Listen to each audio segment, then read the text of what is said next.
የፓስተሮቹ ፎቶ የምትለጥፉ ሰዎች በራሳችሁ ፕሮፋይል ላይ what's the meaning? ትርጉሙ ምንድነው? ከጌታ በላይ ስለ ፓስተሮቻችሁ የምታወሩ ሰዎች፣ ስለ ነብዮቻችሁ የምታወሩ ሰዎች፣ ስለ አፖስትል እንትና የምታወሩ ሰዎች አረ ስለ ጌታ አውሩ ወገኖች። ሆይ አምልኮ በአመሳሳይ ተጽዕኖ ሲኖር አንዳንድ ምልክቶች ትመለከታላችሁ። ሰይጣን ተጽዕኖ ሲያደርግበት አምልኮ እግዚአብሔር እንደሌለበት የምታውቁበት ነገር ነግራችኋለሁ። ፓስተርዬ ያረ ጉድ እያፈላህ ነው እንዳትሉ። አዎ አንዳንድ አምልኮዎች እግዚአብሔር የሌለባቸው አምልኮዎች አሉ እና በሌላ ተጽዕኖ ስር የሆኑ አምልኮዎች አሉ። የዘመን ፍጻሜ ላይ ስላለን መንፈስ ቅዱሳዊ ያልሆኑ ተጽዕኖች ትመለከታላችሁ። ለምሳሌ እነዚህን ነገሮች ላሳያችሁ ፈልጋለሁ። እርግጠኛ ነኝ ይጠቅማችኋል ብዬ አስባለሁ። ለምን የዘመን መጨረሻ ላይ ስላለን፣ በመጣር መጀመሪያ ላይ ስላለን ነቃ እንድንል ወገኖች። ይሄን በደንብ ሰውኝ። አምልኮ በዚህ በአመሳሳይ ወይንም በአስመሳይ ተጽዕኖ ወይንም በሰይጣን ተጽዕኖ ስር ሲሆን ምልክቶች አሉ። አንደኛ ድባቡ ወይንም ደግሞ ኤንቫይሮንመንቱ ቅዱስ ከመሆን ይልቅ ስሜታዊ ብቻ ይሆናል።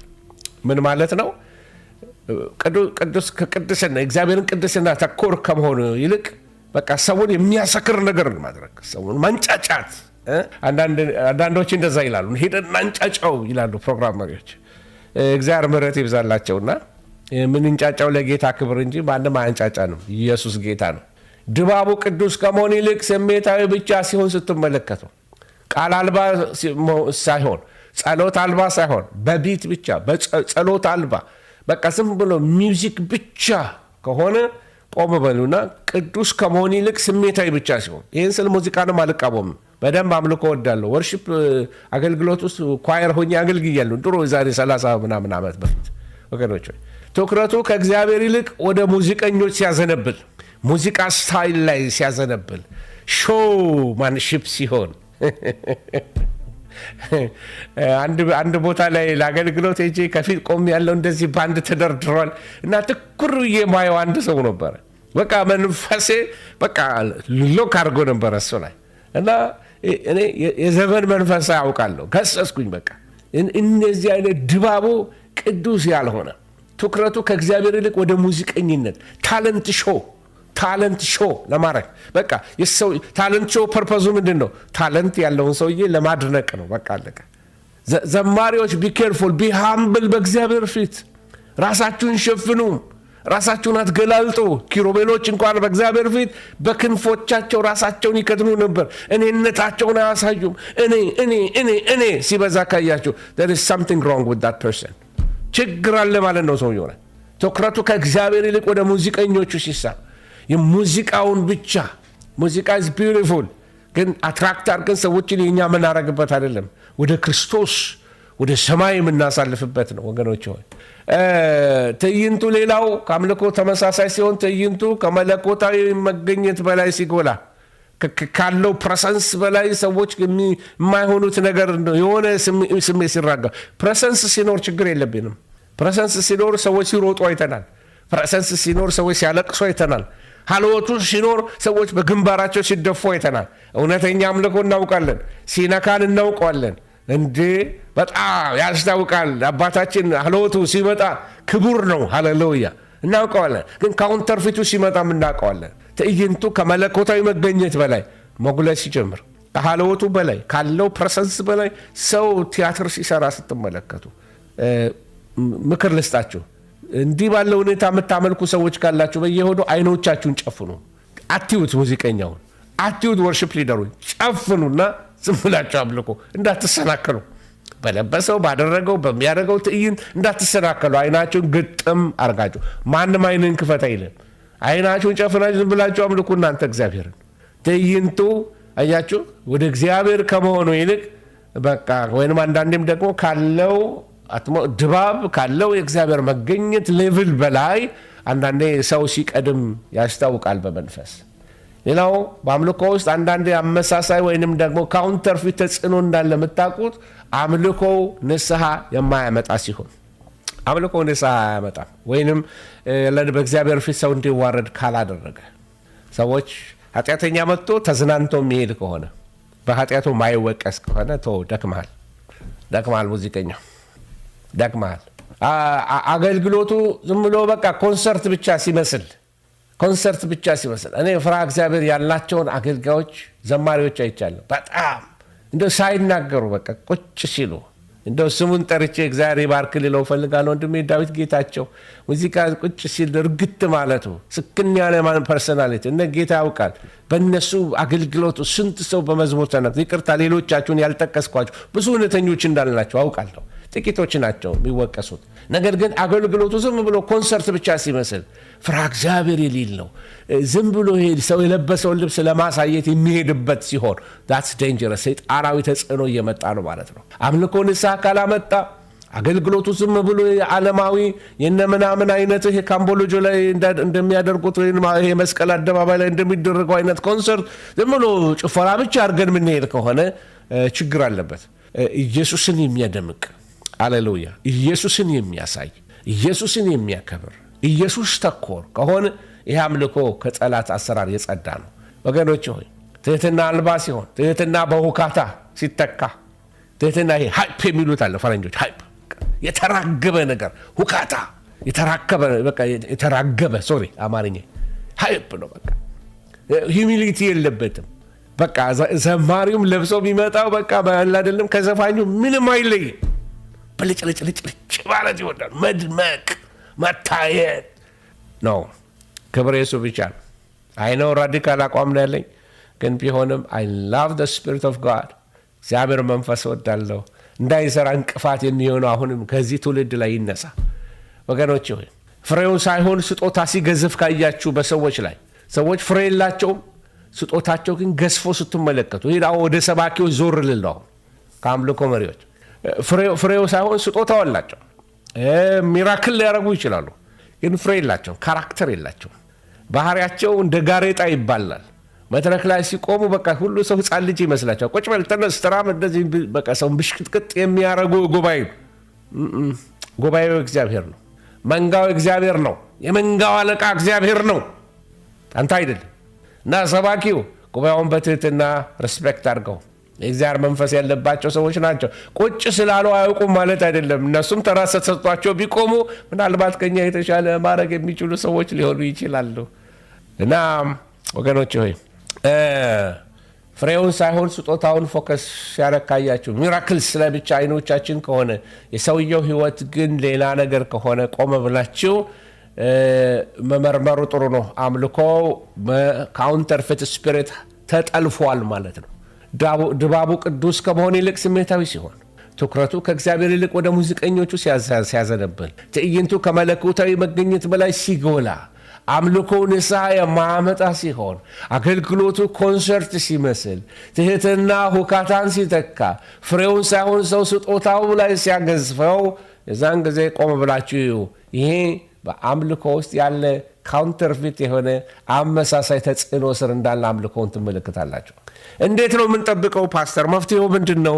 ከዚህ ካውንተርፊት ከሆነ አምልኮ እንዴት እንጠበቃለን ካልን በትህትና መንፈስ እንማራለን። ወገኖች ሆይ ሁሉን የሚያጌታ አይደለም፣ ለሁላችንም ይጠቅመናል። አምልኮውን መጀመሪያ ከዚህ ከካውንተርፊት ወይም ደግሞ ከአስመሳይ ተጽዕኖ ከጠላት አሰራር ለመጠበቅ አምልኮውን መጀመሪያ በቃሉ ላይ መመስረት አለበት። ናምበር 1 the word is the foundation of our worship። ስለዚህ አምልኮ በቃሉ መመስረት አለበት። አምልኮ በጤናማ ትምህርት ላይ የተመሰረተ መሆን አለበት። ስለ አምልኮ ምን ማለት ነው? አምልኮ 1 አምልኮ 2 እያልኩ አይደለም። አምልኮ መጀመሪያ ዶክትሪናችንን ማወቅ። መጽሐፉ ምን ይላል? ስለ መጽሐፍ ቅዱስ ምን ይላል? ስለ አብ ወልድ መንፈስ ቅዱስ ምን ይላል? ስለ ሥላሴ ምን? አምልኳችን ሁሉ እዛ ላይ እኮ የተመሰረተ ነው። ስለ ቅድስና ምን ይላል? ስለ ቤተ ክርስቲያን ምን ይላል? ስለ ዳግም ምጽአት ምን ይላል? ስለ ጸጋ ምን ይላል? ስለዚህ አምልኮን ከተመሳሳይ ከዚህ ከካውንተርፊት ነገር ለመጠበቅ ካስፈለገ አምልኳችን በእግዚአብሔር ቃል እውቀት ላይ ሊመሰረት ያስፈልጋል። የእግዚአብሔር ቃል በሙላት ይኑርባችሁ ምንለው ምንጮኸው ለዚህ ነው። ይህ ቃል ከሌለን የምናደርገው ነገር ሁሉ መለኪያ የለንም። መለኪያ ከሌለ ሁሉ ነገር በቃ ትክክል አይደለም፣ ወይም ትክክል ሁሉ ሰው ሁሉ ትክክል ይመስላል። መለኪያ የለም። መለኪያው ይሄ ነው። በኬሚስትሪው ሊትመስ ፔፐር ይባላል። እንትኖችን ለመለየት የምንረዳበት ማለት ነው። መለኪያው ይሄ ነው። ስለ ሚዛን መጽሐፍ ቅዱስ ያስተምራል። አባይ ሚዛን በእግዚአብሔር ፊት አስጸያፊ ነው ይላል። ሚዛን ክብደቱ ቅለቱ ይለካል። አምልኮ በቃል ይመሰረታል። ቃል ከሌለ በቃል ላይ ያልተመሰረተ አገልግሎት ይሁን አምልኮ በሉት ለጠላት አሰራር የተጋለጠ ይሆናል፣ ወይንም ሰዎች የመሰላቸውን የሚያደርጉበት ይሆናል። ስለዚህ በጤናማ ትምህርት ላይ ጌታ እንዲመሰርተን ወደ ቃሉ ልንመለስ ያስፈልገናል። ሌላ እውነተኛ አምላኪዎች ከችሎታ ይልቅ ለባህሪ ቅድሚያ መስጠት አለባቸው። በቃ ይሄ እግዚአብሔርን መፍራት፣ ቅዱሳን አምላኪዎች እግዚአብሔርን መፍራት አንዱ ከጠላት ተጽዕኖ የምንጠበቀው ነው። በፍርሃ እግዚአብሔር መቆም። ፑልፒት አይለመድም። ማይክሮፎን እንደ ጡጦ አይለመድም። ማይክሮፎን አይለመድም። ይሄ ቅዱስ ቦታ ነው። በእግዚአብሔር ስም መናገር በጣም ቅዱስ ነው። መድረክ አይለመድም። አገልግሎት ቀላል ነገር አይደለም። ስለዚህ በፍርሃ እግዚአብሔር በጾም በጸሎት በእግዚአብሔር ፊት ራስን በመግዛት ዋጋ ከፍለን የምንቀሙበት ቦታ ነው። ስለዚህ ከችሎታ ይልቅ ይሄ ባህሪ ላይ ፎከስ ብናደርግ፣ ካራክተር እና ካሪዝማ ሁለት ልዩነት አላቸው። ካራክተር እንደ ዛፍ ፍሬ ነው። ካሪዝማ እንደ ክሪስማስ ዛፍ ነው። ክሪስማስ ዛፍ ከውጭ ነው ዴኮሬትድ የሚሆነው። ካራክተር ግን ከውስጥ ነው። እንደ ዛፍ ፍሬ ነው። ብዙ ዓመት ይፈጃል። ሰው ባህሪው ተገርቶ ስታዩት ብዙ የቅድስና መንገዶች፣ ብዙ ዲስፕሊኖች፣ ብዙ ተግሳጾች፣ ብዙ ጸሎቶች በዛ ሰው ላይ ፈሶበታል ማለት ነው። የተሰራ ቤት ነው። ይሄኛው የተሽቆጠቆጠ ነው። ዝም ብሎ በላዩ ላይ ነው እንደ ክሪስማስ ዛፍ ብልጭ ድርግም ይላል። ስጦታው ድምቅ ብሏል። ካራክተሩ ግን ገና ነው ገና ነው። እና የብዙ አገልጋዮች የቃል አገልጋዮች በደንብ እንድትሰሙ የሚፈልገው አንዱ ይሄ ነው። የምትለውን እንዳልሰማ ስራ ይጮህብኛል ይላሉ ፈረንጆቹ። እና ሰዎች ከምንለው ከስብከታችን በላይ ኑሯችንን ያዩናል። በደስታችን ጊዜ ያዩናል፣ በሐዘን ጊዜያችን ያዩናል። ካራክተራችንን ሰዎች ይመዝናሉ። ለዚህ እግዚአብሔርን በመፍራት ልንኖር ይገባል። ይሄ ምን ያደርገዋል? የጠላት ተጽዕኖ እንዳይሰለጥንብን ያደርጋል። ቅድም እንዳልኩት ኢየሱስ ክርስቶስን ማዕከል ያደረገ ያንዳንዱ ዜማ፣ ያንዳንዱ መዝሙር ኢየሱስን ከፍ ሊያደርግ ይገባዋል። ሊዘመርለት የሚገባ እሱ ብቻ ስለሆነ ማለት ነው። ሊዘመርለት የሚገባ ውዳሴ፣ አምልኮ፣ እነዚህ ነገሮች ለጌታ ብቻ የሚቀርቡ ናቸው። ስለዚህ ክርስቶስን ማዕከል ማድረግ አንዱ ሰይጣን ስፍራ እንዲያጣ ያደርገዋል። ስለ ቅድስና ማስተማር መድረኮቻችን የቅድስና ትምህርቶች ሊለምዱ ያስፈልጋል። የቅድስና ትምህርት ብዙ ጊዜ ክራውድ አትራክት አያደርግም ማለት ሰዎች እንትን አይላቸውም። ኮንፍሮንቴሽናል ስለሆነ ብዙ ሰዎች ሊሰሙት አይፈልጉም። ማን መጣ አሁን ነቢይ መጣ ከተማው ላይ የሚባልና ፓስተር ከሌ መጣ ቢባል አንድ አይደለም። ነቢይ ሲመጣ ለእኛ ተኮር ስለሆነ ለእኛ ተኮር፣ ለጓዳዬ ተኮር፣ ለልጄ፣ ለሚስቴ፣ ለኢኮኖሚ፣ ለምኔ ብለን ለእኛ የሚጠቅመን ስለሆነ እሱ በጣም በኤክሳይትመንት የማያምኑ ሰዎች ሁሉ ይመጣሉ። አንድ ጊዜ ሬነድ ቦንኬ ናይሮቢ ኬንያ ላይ መጥቶ በሚሰብክበት ሰዓት ላይ ሂንዶች፣ እስላሞች ተሰብስበው ይመጡ ነበር እና የሚመጡበት ምክንያት ለምንድን ነው? ልጆቻቸው እንዲፈወሱላቸው። ለአንዳንዶቹ ተፈወሱላቸው። ፈውስ በቃ እግዚአብሔር ቸር አይደለም፣ በምሕረቱ ፈወሰላቸው። ነገር ግን ጌታን አምነው አይደለም፣ እንዲሁ ነፃ ጸጋ ስጦታ ስለሆነ ልጆቻቸው ተፈወሱላቸው። ስለዚህ ቅዱሳን አምላኪዎችን እግዚአብሔርን የሚፈሩትን ማፍራት ያስፈልገናል። ክርስቶስን ማዕከል ያደረገ አደባባይ ያስፈልገናል። መዝሙራችን በጉን ከፍ ማድረግ አለበት። ልክ በዮሐንስ ራእይ ላይ እንደምንመለከተው አስተምህሮታችን ስለ ቅድስና መሆን አለበት። ቅድስና ለእግዚአብሔር በመሰዊያው ላይ ያለ እሳትን ሁሌ እያሰብን እሱ ልንነጋገር ያስፈልገናል። ቅዱሳን ሌላው የምንጠበቅበት አንዱ መንገድ መንፈሳዊ ዲሰርንመንት መለማመድ ወይንም ደግሞ መለየት። መንፈሳዊ ዲሰርንመንት ያስፈልገናል። መንፈስን ሁሉ ፈትኑ ወይንም መርምሩ ይለናል መጽሐፍ ቅዱስ። ለሁሉ አሜን አይባልም።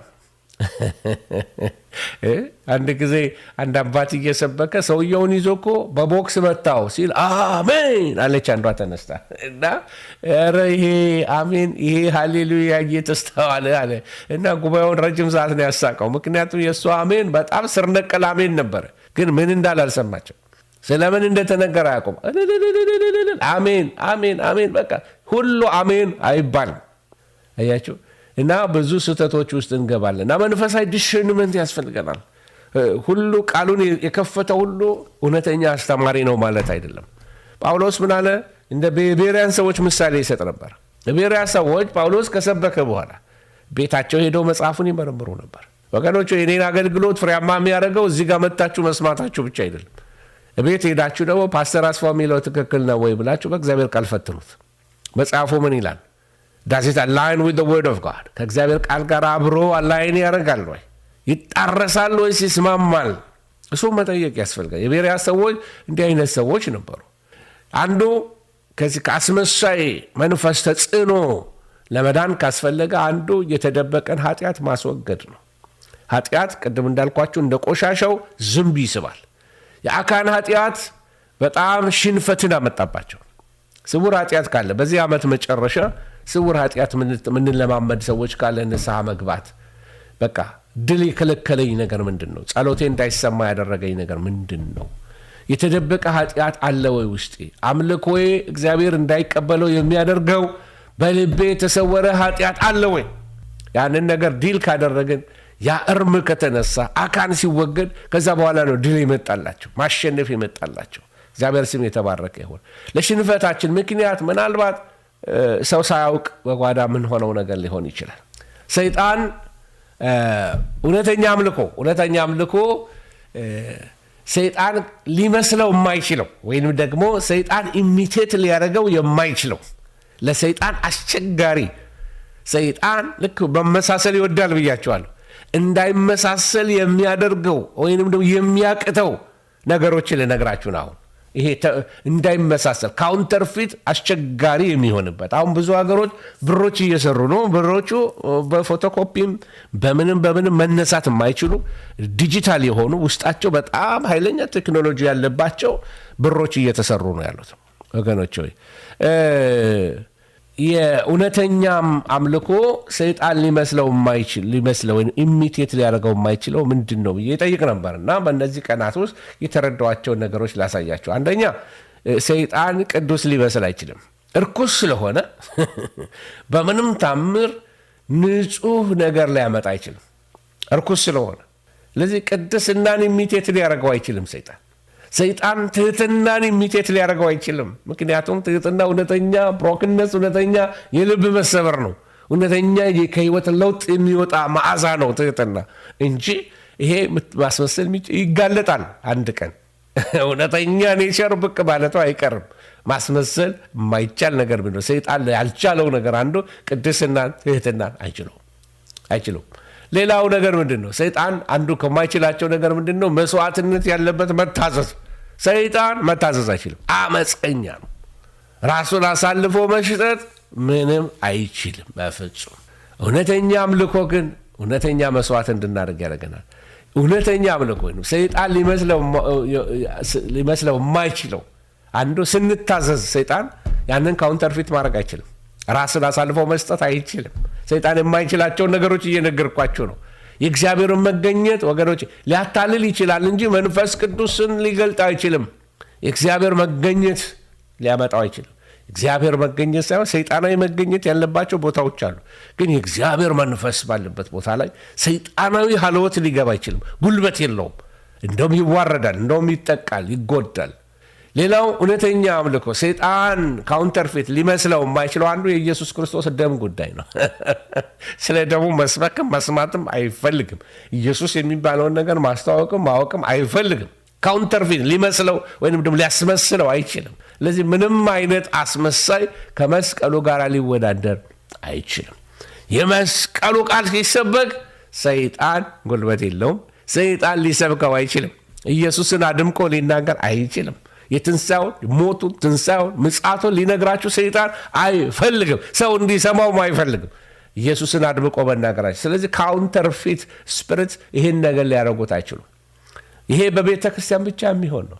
ወገኖች ሆይ ስለ አምልኮ ስንነጋገር እንግዲህ አሁን ዛሬ ከተነጋገርነው ነገር አንዱ ለንጉሱ ብቻ ነው የሚሰገደው፣ ለአውሬው አይሰገድም እያልኳችሁ ነው። ለማጠቃለያ ለመናገር ያህል ለንጉሱ ብቻ የሚቀርብ ስግደት እንጂ ለሰይጣን የሚቀርብ ስግደት አይገባውምና ሰዎች ለአውሬው ሰገዱለት ይላል ዮሐንስ ራእይ ላይ። በሱ ተነስቼ ነው እየተናገርኩ ያለሁት እና ለንጉሱ ብቻ ስንሰግድ ምን ማለት ነው? ስለ አምልኮ የሚነግረን አለ። በዮሐንስ ራእይ ላይ የሚነግረን አንዱ ነገር አምልኮ ውጊያ አለበት ወይንም ደግሞ ውጊያ ነው። አምልኮ ውጊያ ነው። አምልኮ ውጊያ ነው እና በአምልኮ ውስጥ ብዙ ሰልፎች አሉ፣ ተግዳሮቶች አሉ። የሚያመልክ ሰው ሰልፍ አለበት። እውነተኛ አምላኪ በጣም ተግዳሮቶች አሉበት። ሰማይ ጋር ተገናኝቶ የሚመጣ ሰው ስለሆነ ከሰማይ ጋር የሚውል የሰማይ አእምሮ ያለው ሰው ስለሆነ የሰማይ ነገር ወደሱ የሚገባ ያለ ሰማይ ነገር መንቀሳቀስ የማይችል ስለሆነ ሰይጣንም ያውቀዋል። በመንፈሳዊ ዓለም ላይ አምላኪ ወይንም ደግሞ ይሄ አምላኪ ስል ሙዚቀኛና ዘማሪ ብቻ አድርጋችሁ እንደማታስቡ አምናለሁኝ። የበሰላችሁ ናችሁ እያስባለሁ። አምላኪ ብዬ ስናገር በእውነት ደቀ መዝሙር የሆነ በእውነት ነፍሱ ከጌታ ጋር የተጣበቀች ዳግም የተወለደ በመንፈስ ቅዱስ የታተመ ልቡ የተነጠቀ ወደ ሰማይ ልቡ እዛም ይኖር አካሉ እዚህ ቢሆንም ልቡ በሰማይ የሆነ በላይ ያለውን የሚሻ ማለት ነው። እና አምልኮ ውጊያ ነው። ያንን ሰው ለይቶ ያውቀዋል ሰይጣን። በመንፈሳዊ ዓለም ላይ የታወቅን እንሆናለን። አያቸው። አምልኮ ራስን መስጠት ነው። አምልኮ በውስጡ ድል አለበት። በምስክርነታቸውና በበጉ ደም ድል ነሱት። በምስጋና ድል አለበት። ራስን በመስጠት ድል አለበት። ስለዚህ አማኞች በመንፈስና በእውነት ሲያመልኩ የሚፈጠር ነገር አለ። ይህን እውነት ልንገራቸው። አማኞች እግዚአብሔርን በመንፈስና በእውነት ሲያመልኩ የመጀመሪያው ነገር ቅድም ያልኳቸው አለ፣ ድባብ አትሞስፌር ይለወጣል። አጋንንቶች መሸሽ ይጀምራሉ። በቃ ማምለክ ሲጀምሩ አካባቢ መጥራት ይጀምራል። አእምሯችሁ ሁሉ ሪኒውድ ይሆናል። መንፈሳዊው ዓለም ወደ እኛ ይመጣ ይመስለናል፣ ወይ እኛ ወደ መንፈሳዊ ዓለም የገባን ይመስለናል። አጋንንቶች መሸሽ ይጀምራሉ። ከሩቅ ሆኖ ዲስትራክት ለማድረግ በሐሳብ የሚዋጋ ነገር ሊኖር ይችላል። ሰንሰለቶች መበጣጠስ ይጀምራል ነው። አንዳንድ ጊዜ ጉባኤ ጋር ሰዎች መጥተው የሚወድቅ ሰውና የሚንፈራገጥ ሰው አጋንንት የሚጥለው ሰው ላታዩ ትችላላቸው። ነገር ግን ሰዎች አእምሮ ውስጥ ያለ ስንት አሰስገሰስ ጥርግ ብሎ ይሄዳል። ተጨንቀው የመጡ አርፈው ይሄዳሉ። ትልቁ ውጊያ ደግሞ ያለው አእምሮ ውስጥ ነው ያለው። ልቦች እንደገና ይለሰልሳሉ። የሰዎች ልብ እንደገና ልስልስ ይላል። ሰዎች እንደገና ለጌታ የተከፈቱ ይሆናሉ። ፍቅርን ለመስጠት ለመቀበል የተከፈቱ ይሆናሉ። መራርነት ከውስጣቸው ይወጣል። እውነተኛ መንፈሳዊ ዓለም ሲዳስሳቸው ማለት ነው። በመንፈስና በእውነት ማምለክ ትልቅ በረ ሰይጣን ይህን ይፈልገዋል፣ እንዲሰገድለት ይፈልጋል ነው። በአምልኮ ውስጥ በረከት ላይ እኛ ብቻ ነው የተፈቀደው። በመንፈሳዊ ድባቡ እግዚአብሔር ነገሮችን ይለውጣል። ቤታችሁን፣ ኑሯችሁን መለወጥ ይጀምራል። የራሳችሁን አትሞስፌር በዝማሬ ቀድሱ። ልድገመው። የራሳችሁን አትሞስፌር፣ የራሳችሁን መንፈሳዊ ዓለም በዝማሬ ቀድሱት፣ በአምልኮ ቅዱስ። ውጊያ የለውም ማለት አይደለም። በዓለም ሳላችሁ ምን አለባችሁ? ሰልፍ አለባችሁ፣ ጦርነት አለባችሁ። ባላገራችሁ ዲያብሎስ የሚውጠውን ፍለጋ በዙሪያችሁ ይዞራል እንደሚያገሳ አንበሳ እየጮኸ። ይህን ይለናል መጽሐፍ በጴጥሮስ። ትክክል ነው። ግን የራሳችሁን ዓለም እንዲነግስበት ለሰይጣን አታረጉትም። አምልኮ ሲኖር አሞራዎቹ ይሸሻሉ፣ ሟርት ይሸሻል፣ ንግርት ይሸሻል። ማናቸውም የጠላት አሸንክታብ ሁሉ ይበጣጠሳል ወገኖች። ስለዚህ ልቦች ይለሰልሳሉ፣ መንፈሳዊ ድባቦች ይለወጣል። ዛሬ ሸለቆ ውስጥ ነኝ ያለሁት፣ ደከመኝ፣ መጸለይ አቃተኝ። በምስጋና ጀምሩ እስቲ፣ በምስጋና ጀምሩ። ከዚህ በፊት አር.ደብሊው ሸምባክ የሚባሉ አባት የተናገሩትን ይህን ምሳሌ በአንድ ትምህርቴ ላይ እንደጠቀስኩ አስታውሳለሁ። አር.ደብሊው ሸምባክ የዴሊቨረንስ አገልጋይ ናቸው። በጣም ሽማግሌ ሆነው ነው ማስታወሳቸው። አሁን ወደ ጌታ ሄደዋል። እሳቸው አንድ ወቅት ላይ በቃ አንድ ሴት ታቃስታለች አሉ። ፕሊዝ ሎርድ ትላለች። ፈውሰኝ እባክህ ጌታ ትላለች። ጉባኤ ላይ ያለ እዛ ወረድኩና በጆሮዋ ሌዲ አልኳት አሉ why don't you change your prayer አልኳት። ጸሎትሽ እስቲ ለውጪው እና just praise God አሏት። እግዚአብሔርን ዝም ብለሽ አመስግኝ አሏት። ከዛ እሺ አለች። ከዛ አዛውና thank you Lord እያመማት thank you Lord ከዛ ነገሩ እየተለወጠ ሰው thank you Lord እያለች መነሳትና መሮጥ ጀመረች አሉ። እና ጸሎታችሁ ሲለወጥ አትሞስፌሩ ይለወጣል። በሽታው መትነን ይጀምራል። በዲፕሬሽኑ መትነን ይጀምራል። ሊያጎሳቁላችሁ የመጣ መንፈስ መሸሽ ይጀምራል። እናንተ የጌታ ናችሁ። ለአምልኮ ተጠርታችኋል። ለሰማይ አምልኮ ተጠርታችኋል። ሰይጣን አይወዳችሁም ስለምታመልኩት። ግን አምልኩት፣ እግዚአብሔርን አመስግኑ። ቸር ነውና ምሕረቱ ለዘላለም ነውና የአማልክትን አምላክ አመስግኑ። ቸር ነውና ምሕረቱ ለዘላለም ነውና እሱ ብቻውን ታምራትን ያደረገ ቸር ነውና ምሕረቱ ለዘላለም ነውና እግዚአብሔርን አመስግኑ። ነገር ይለወጣል ወገኖች። በመንፈስና በእውነት ስናመልክ አጋንንቶች መሸሽ ብቻ አይደለም፣ አጋንንቶች አድራሻ ይቀይራሉ። ኔቨር በሕይወታቸው ላይ ስልጣን አይኖራቸውም ወገናቸው። እየደመደምኩኝ ያለሁት እስቲ አንድ ደቂቃ ስጡኝ። አምልኮ ለንጉሱ ብቻ ነው፣ ለፓስተሮች። ፓስተር አምልኮውን መሰዊያ ጠብቅ። አምልኮ ላይ ሌላ ምንም መሰዊያ ይግባ። በቃ አምልኮ የጌታ ነው፣ ከአገልግሎት በላይ ነው። በቃ ልብህን በሰማይ እሳት አሞቀው። ፓስተርዬ ምናልባት ለአንድ ፓስተር ሊሆን ይችላል። የኢየሱስን ስም ዝም ብለህ አክብር፣ በጉን ዝም ብለህ አግዝፈው። በቃ ስሜታዊ መታለል፣ ይሄ ጥልቀት የሌለው መንፈሳዊነት፣ ይሄ ጣዖታዊ አምልኮን ወደዛ ጥሎ በቃ እኔ ለጌታና ለቃሉ ታማኝ እሆናለሁ ልንል ያስፈልጋል። ለጌታ ለአምላክ ስገድ፣ እሱም ብቻ አምልክ። ማቴዎስ 4 ቁጥር 10 ላይ ለሌላ እንዳታመልኩ፣ ለሌላ እንዳትሰግዱ። የዮሐንስ ራእይ አምልኮ መጽሐፍ ነው። ዮሐንስ ራእይ ፎከስ አድርጎ ሊያሳየን የሚፈልገው በጉ ሲመለክ ነው። በጉ ሴንተር ሲሆን ነው። በጉ ሲደምቅ ነው። በጉ ሲታወጅ ነው። በጉ ሲዘመርለት ነው። በረከትና ኃይልም ጥበብም ምስጋናም ክብርም ውዳሴ ልትቀበል ይገባሃል ተብሎ ለበጉ ሲሰገድለት 24ቱ ሽማግሌዎች ሲሰግዱለት ሲወደስ 144,000 በጽዮን ተራራ ሆነው ሲዘምሩ ለበጉ እሱ የደመቀበት ነው የዮሐንስ ራእይ። እና ስለ አምልኮ ያነሳውላችሁ አምልኮ ትምህርት ላስተምራችሁ ሳይሆን እውነተኛ አምልኮ በሰይጣን መንግስት ላይ ትልቁ ስጋት ነው። ኒውክሌር ነው። ሰማችሁኝ በደም? እውነተኛ አምልኮ በሰይጣን መንግስት ላይ እንደ ኒውክሌር ነው። በጣም የሚፈራው ነገር ዜማ ነው። ዜማ ተዘመረ፣ ጀመሩ፣ ዘመሩ፣ መጡ ብሎ ቢደነግጥበት ሰይጣን ቢኖር አንዱ ነው። ስፍራ ለቆ የሚሸሽበት፣ ጠንቋዎችን የሚያስደነብራቸው፣ መተተኞችን ስፍራ የሚያስለቅቃቸው፣ መንፈሳዊውን ዓለም የሚያናውጥ እርዝክዌክ ቢኖር ይሄ አምልኮ ነው። ለንጉሱ ብቻ የሆነ አምልኮ፣ ቅዱስ አምልኮ፣ ፍርሃ እግዚአብሔር ያለው አምልኮ፣ በቃሉ ላይ የተደገፈ አምልኮ። እሱ ሰይጣንን ያንቀጠቅጠዋል፣ እግዚአብሔርን ያከብረዋል። እግዚአብሔር ከሰማይ ስማይል ያደርጋል። ሃሌሉያ! እግዚአብሔር ከሰማይ ስማይል may the Lord smile on you። እግዚአብሔር ፊቱን ያብራልህ የሚለው ቃል ሲተረጎም በእንግሊዝኛ እንደዚህ ነው የሚሉት እነሱ። may the Lord smile on you። ሃሌሉያ! may the Lord shine his face upon you። ይህንንም ይላሉ።